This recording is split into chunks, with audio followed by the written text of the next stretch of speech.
so many different people keeping different days as a day of a Sabbath? The Jewish people, they keep Saturday as their day of worship, while most Christians keep Sunday as their holiday. On the other hand, we see Islam, or majority of Muslims, keeping Friday as their day of worship. Now, I myself have come across some Christians that I've spoken with. They claim that a Sabbath can be any day of the week. In fact, they even go further and they say that a Sabbath can be any day that we pick or we choose can be our own Sabbath. I don't think that's a biblical, but should we just put our interpretation into these Sabbath giving? Or should we just let the Bible tells us what day is the Sabbath? And let God Almighty tells us His true Sabbath. So where did the Sabbath come from? What is the origin of the Sabbath? Can we just make up our own Sabbath? Now I would like to read from Genesis chapter 2, verse 1 to 2. Now, of course, after God created a man on the sixth day, what took place on the seventh day? And here we read in Genesis 2, 1, 2, 3. Thus the heavens and the earth and all the host of them were finished. And on the seventh day God ended his work which he had done, and he rested on the seventh day from all his work which he had done. Then God blessed the seventh day and sanctified it, because in it he rested from all his work which God had created and made. Now we just read from Genesis chapter 2, verse 1 to 3, that the Sabbath in fact is the seventh day a week. And we also see that God blessed it and sanctified it. So two things happen on the day of the Sabbath: the blessing and the sanctification. I will explain the blessing. When Jacob received a magnificent amount of blessing, when he was wrestling with the man who turns out to be God, you can read this in Genesis 32, verse 22 to 32. And we see that Jacob got injured in the hip, yet he did not let go, but he demanded his blessing. At the end, we see that the Lord blessed him anyway. It's a birthright blessing and prosperity. We also see Prophet Samuel blessing King David by pouring oil over his head, a blessing of a kingship. Now, what do these blessings have in common? Two things. They both required action. So, what did God do when He blessed the Sabbath? He didn't just sit back and do nothing. That's not what God did. We also see that God sanctified the day of the Sabbath.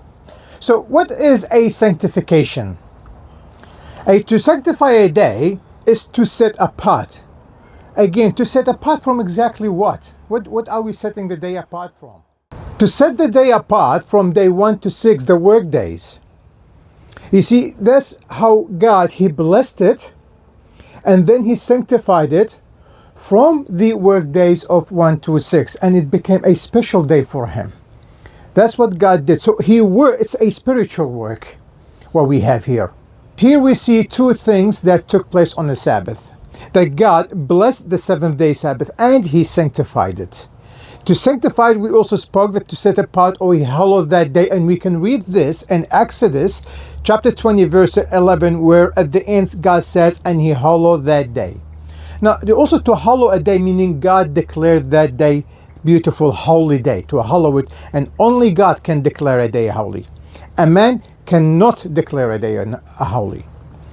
Now, they can pick days to be holy for man, but they are not holy towards God. So in this case, what do we do on the Sabbath day? Do we just sit back and do nothing? Absolutely not. That's not what God did. In fact, we wake up and we dress up, even something like that, or you can dress up nice tie.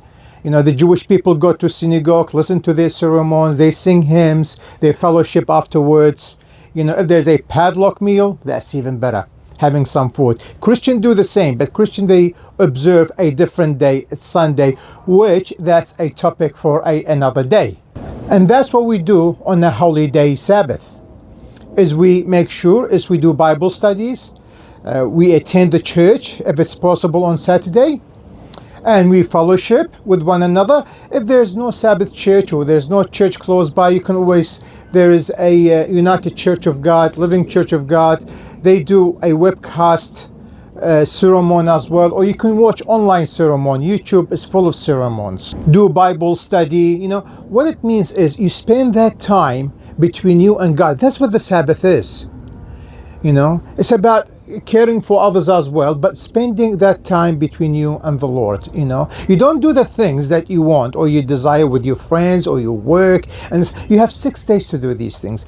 That day is a holy day. Keep the day holy. Exodus chapter 20 verse 8. Remember to keep the Sabbath holy.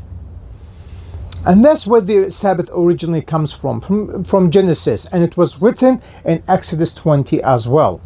You know, it was one of the 10 commandments. In fact, to be specific, it is the 4th commandment. And remember one thing, just my last point about the Sabbath. God blessed and sanctified the 7th day Sabbath. Remember, He did not bless or sanctify day 1 to 6. Only the 7th day God did. Enjoy your day, friends.